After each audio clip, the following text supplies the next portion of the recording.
Good morning. কেমন আছো বলো তো সবাই? আশা করছি তোমরা সবাই ভালো আছো, আর আমরাও না বেশ ভালো আছি। আমার আরও একটি নতুন ব্লগে আবারও তোমাদেরকে স্বাগত জানাচ্ছি। তো ঘড়িতে বাজে সকাল 8টা, আর আজকে রবিবার, সরস্বতী পুজো। আর যেহেতু সরস্বতী পুজো দুদিনে পড়েছে, আমি রবিবারটাই বেছে নিয়েছি, কারণ ওই সব কিছু একদম পরিষ্কার পরিচ্ছন্ন করে ওই ভোরবেলা, সোমবার ভোরবেলা উঠে আর পুজো করাটা সম্ভব হবে না। তো সেই কারণে রবিবারটাকেই বেছে নিয়েছি। আর আমার মনে হচ্ছিল যেমন এই যে লুচি সুজি এগুলি সোমবার দিন যদি করতে যাই তাহলে একটুখানি দেরি হয়ে যাবে, আগের দিন করে রাখতে হবে, যেহেতু অপশন আছে। তো সেই কারণেই আমি ওই রবিবারেই পুজোটা করে নিয়েছি। আর এখানে বোন একটুখানি ভিডিও করছিল, সমস্ত কিছু তুলে ধরছিল। আর এই কাজগুলি আমার শাশুড়ি মা অনেকটা এগিয়ে দিয়ে তারপর রান্নাঘরে আমার সাথে গিয়েছিলেন। আর এখনকার কাজগুলি আমার শাশুড়ি মা আর দিদা মিলে প্রত্যেকটা করছেন। আর এতগুলি ফুল এনেছি, দেখো খুব সুন্দর লাগে। আর ভগবান তো ফুল আর ফলেই সন্তুষ্ট। তো সেই কারণে আমি প্রত্যেক বছর একটুখানি ফুলটা বেশি আনার চেষ্টা করি। আর এদিকে ভোগগুলো রেডি করে দিচ্ছেন। আর আমি না সকাল সকাল আগে ঘুম থেকে উঠে গা হাত পা ধুয়ে স্নানে করিনি, কারণ স্নানটা একটু পরে করব। গা হাত পা ধুয়ে চলে গেছিলাম রান্নাঘরে। আর বোনকে বলছিলাম যে একটুখানি ভিডিও করে আনতো। সে আবার প্রত্যেকটা কিছু একটুখানি টুকিটাকি ধরে ধরে ভিডিও করছিল। এতটা ভালোভাবে তো আর সে আমার মতো করতে পারে না, তো যতটুকু করেছে প্লিজ তোমরা একটু অ্যাডজাস্ট করে নিও। আর এদিকে দেখো রান্না করে নিচ্ছি। গত ব্লগে তো তোমরা দেখেছিলে গতকালকে সমস্ত কিছু ভাজাভুজি করে রেখেছি, শুধুমাত্র এই পনিরগুলি ভাজা বাকি ছিল। আর এই যে পনিরের তরকারিটা রান্না করছিলাম, আর এটাতে পোস্ত কাজু বাদাম সমস্ত কিছু দিয়েই রান্না হচ্ছিল, মিক্সড ভেজ। আর খিচুড়িটা হয়ে গেছে, সাথে পায়েসটাও কিন্তু হয়ে গেছে। তো খুব হালকাভাবেই পনিরগুলো ভেজে নেব। আর এইদিকে দেখো খিচুড়ির উপর ঘি ছড়িয়ে দিয়েছি, আর একটুখানি কিশমিশটাও দিয়ে দিয়েছি। আর এটা এখন এভাবেই থাক, তরকারিটা করে নিয়ে। আর আমি কিন্তু ভোগের রান্না করছি না, কারণ ভোগের রান্না আমরা এই গ্যাসে কখনোই করি না। আর ভোগ রান্না করে কখন সরস্বতী পুজোতে সেরকমভাবে দেওয়া হয় না। যারা আত্মীয় স্বজনরা আসবেন তাদের জন্য একটু প্রসাদের ব্যবস্থা করছি, এই তো। আর আমি ভাবতে পারিনি যে এই যে তরকারিটা নাড়তে নাড়তে আমার এতটা পরিমাণে হাতে ব্যথা করবে যে কি করব। আর তারপর মিঠির পাপাকে ডেকে ও অনেকটা নাড়াচাড়া করে দিয়েছে। তো সেই কারণে একটুখানি কষ্টটা কমেছে, কারণ যেহেতু অনেকটা বড় কড়াইতে রান্না করা হচ্ছে আর অনেকগুলি সবজি, তো সেই কারণে নাড়াচাড়া করতে অনেকটাই কষ্ট হচ্ছে। আর যেহেতু মিঠিদের স্কুলে কখনোই সরস্বতী পুজো হয় না, যেহেতু এটা খ্রিশ্চান মিশনারি স্কুল, তো সেই কারণে তার স্কুলে সরস্বতী পুজো না হওয়ার কারণে আমি ঘরে একটু সরস্বতী পুজোটা করি। কারণ বাচ্চাদের সরস্বতী পুজো, বিশেষ করে আমাদের বিদ্যার দেবী মা সরস্বতী, ওনার পুজোটা বাচ্চাদেরকে শেখানো খুবই প্রয়োজনীয়। তো সেই কারণে ওকে আমি এই সমস্ত কিছু শেখানোর জন্যই ঘরে একটুখানি পুজোর আয়োজনটা করি। আর এদিকে দেখো পায়েসের লুকটা, আর রান্নাগুলি খুব একদম ডিটেলে তোমাদের সাথে শেয়ার করা হচ্ছে না। তো এই কারণে। আর যেহেতু অনেকটা তাড়াহুড়ো হচ্ছিল, সকালে সমস্তটা কিছু রান্নাবান্না করে তারপর স্নান ধান করে আবারও যাবো গোপোষণা আর মা সরস্বতীর কাছে, কারণ ওইদিকে দিদা আর আমার শাশুড়ি মা মিলে সমস্তটা সামলাচ্ছেন। অনেকটা এগিয়ে দিয়ে এসেছিল মা, তো তারা তিনজনাতে মিলে অনেকটা করে নিচ্ছে। তো সেই কারণে আর আমার ওইদিকে সে এতটা পরিমাণে যেতে হচ্ছে না।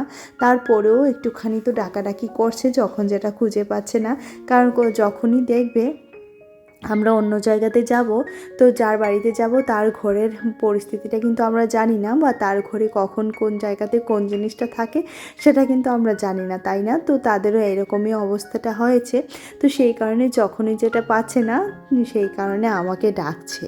তো এইদিকে দেখো দিদা ফলগুলা কেটে দিয়েছেন। আর এই মানুষগুলির জন্যেই সাহস করতে পেরেছি ভোগ আয়োজন করার, প্রসাদের আয়োজন করার, ভোগ নয়, ভোগ বললে ভুল করা হবে।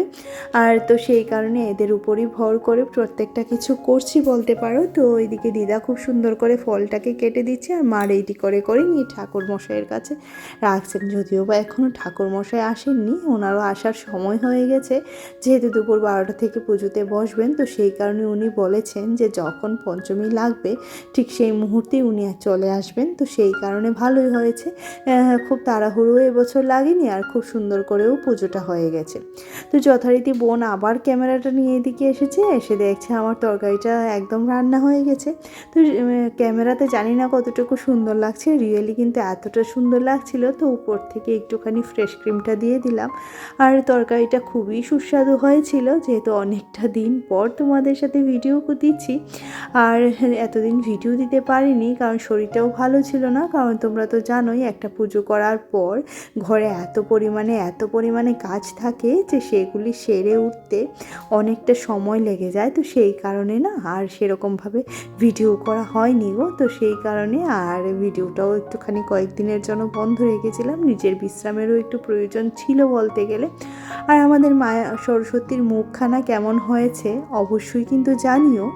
আর খুব সুন্দর করে মাকে সাজিয়ে দিয়েছি ফুলের মালা দিয়ে, যেটা আর্টিফিশিয়াল মালা ছিল সেটা ওখান থেকেই লাগিয়ে নিয়ে আসা হয়েছে, বাকিটা আমাদের ঠাকুরমশাই লাগিয়ে দিয়েছেন গাঁদা ফুলের মালাটা। আর এদিকে ওর পাপা সংকল্প করতে বসেছেন, এবার উনি পুজো শুরু করতে পারবেন। আর এই যে আমাদের মা সরস্বতী, আর একই সাথে আমার ছেলেটাকেও কেমন লাগছে সেটাও জানিও, মানে আমার গোপোষণাকে। আর উনি তো এমনি সুন্দর, এমনিতেই ওনার মানে কি বলবো, আর কোনো বলার ভাষা নেই। তো সেই কারণে আর সব কিছু মিলিয়ে একদম একটা ঘরে ধূপ ধুনুর এত সুন্দর গন্ধ বেরোচ্ছিল যে তো কী বলবো। আর এই সরস্বতী পুজোটায় ছোটোবেলাটা ভীষণ মিস করি, কারণ আমাদের স্কুলে যেহেতু সরস্বতী পুজো প্রত্যেক বছরই হয়, তো সেই কারণে ছোটোবেলায় স্কুলেই যেতাম বেশিরভাগ সময়টা। কিন্তু এখন আর সেই জিনিসটা নেই বাচ্চাদের মধ্যে, যাদের স্কুলে হয়তো হয়, কিন্তু আমার মেয়ের স্কুলে যেহেতু হয় না, তো মেয়েটা সে সম্পর্কে কিছুই বোঝে না, যে কী ব্যাপার কী আসল বিষয় মেয়েটা কিছুই জানে না, জানো তো। তো এদিকে দেখতে থাকো, ঠাকুরমশাই এবার যজ্ঞের আয়োজন করছেন, তো উনি যজ্ঞ করতে থাকুক আর তোমরাও পুজোটা একটুখানি আনন্দ নাও। আর আমিও পুজোটা একটুখানি আনন্দ নিই, কারণ সরস্বতী পুজোটা যারা স্টুডেন্টরা আছেন তাদের জীবনের জন্য একটা কঠিনতম, মানে একটা খুব সুন্দর দিন, জানো তো, যে ছোটোবেলায় শাড়ি পরে পরে স্কুলে যাওয়া, সেই দিনটা এখন আর আগেকার মতো নেই। আমাদের বাচ্চাই যেমন শাড়ি পরতে পারেনি সরস্বতী পুজোতে, কারণ সরস্বতী পুজোতে শাড়ি পরতে হয় এতটুকুই আমার মেয়ে জানে, কখনো সেটা ফিল করেনি যে হ্যাঁ সরস্বতী পুজোতেও শাড়ি পরতে হয়। তো সেই কারণে তাকে ওই মানে ওই জিনিসটা থেকে বের করে আনার জন্যই আমি কিন্তু ঘরে সরস্বতী পুজোর আয়োজনটা করি। আর জানিও কেমন হয়েছে, জানি একটু খাপছাড়া ভিডিও লাগছে তোমাদের কাছে, কিন্তু কিছু করার নেই। হ্যাঁ, একই হাতে ভিডিও করা, এডিট করা, তারপর শ্যুট করা, সমস্তটা মিলিয়ে, তারপর এদিকে পুজোর কাজ, রান্না বান্না সমস্তটা মিলিয়ে একটুখানি হচপচ লেগে গেছিলো বটে, কিন্তু যতটুকু যা শেয়ার করার তোমাদের সাথে শেয়ার করেছি। এবার তোমরা দেখতে থাকো, আর ভালো লাগলে অবশ্যই একটা লাইক, অবশ্যই একটা কমেন্ট করে জানিও যে কী ভালো লেগেছে আর কি করলে তোমাদের ভালো লাগবে। আর এবছর আমাদের বাড়ির সরস্বতী পুজো তোমাদের কেমন লেগেছে সেটা কিন্তু অবশ্যই জানাতে ভুল করো না। আর আমার তো মা সরস্বতীকে এতটা ভালো লাগছিল যে কি বলবো, ওনার শাড়িটা ভীষণ সুন্দর হয়েছিল, জানো তো, খুবই সুন্দর হয়েছিল আর ভীষণই ভালো লাগছিল। তো উনি যজ্ঞ শুরু করে দিয়েছেন, তারপর আমরা অঞ্জলি প্রদান করব মায়ের চরণে, তারপর পুজোর সমাপ্তি হবে, তারপর সবাইকে প্রসাদ দেওয়া হবে, সবাই মিলেই প্রসাদ দেবেন। তো সবাই মিলে যখন একটা জায়গাতে বসি দেখবে বেশ ভালোই লাগে, তাই না? তো সেই কারণে না সবাই একই জায়গাতে হলে ওই বিশেষ দিনগুলিতে সবাইকে ঠিক একই জায়গাতে পাওয়া যায়, সেটাও বেশ ভালোই লাগে। তো চলো তোমরা দেখতে থাকো।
আর যেহেতু আমি ভিডিওতে কোনো ধরনের ভয়েসটাকে মানে অরিজিনাল ভয়েসটাকে রাখতে পারিনি, পুরোহিত মশাইয়ের মন্ত্র পড়াটাকেও রাখতে পারিনি, কারণ পেছনের ঘরে টিভিতে প্রচুর পরিমাণে গান চলছিল, সেই কারণে ওই সাহসটা পাইনি যে অরিজিনাল ভয়েসটা রাখবো, কারণ কপিরাইট খেয়ে ফেললে আবার হয়ে যাবে এক সমস্যা।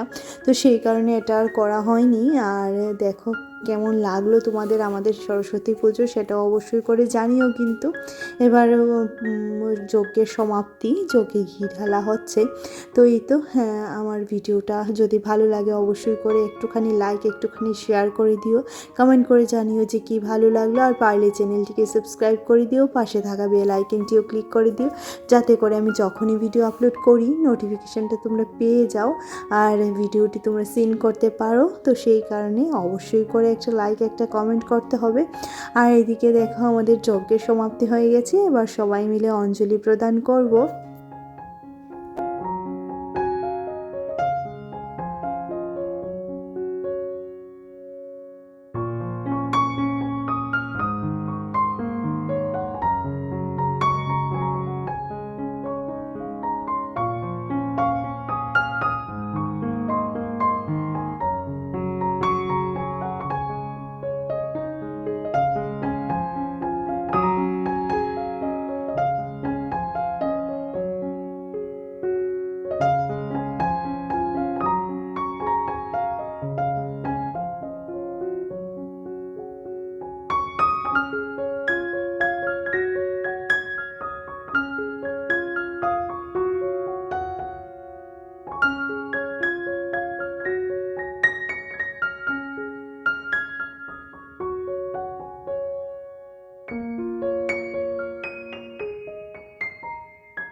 আর অঞ্জলি দেওয়ার পর এবার প্রসাদের পালা। প্রসাদ খাওয়ার পর তারপর অন্যান্য কাজ বাজ বাকি সমস্ত কিছু তা তো আছেই, সবাইকে প্রসাদ দেওয়া।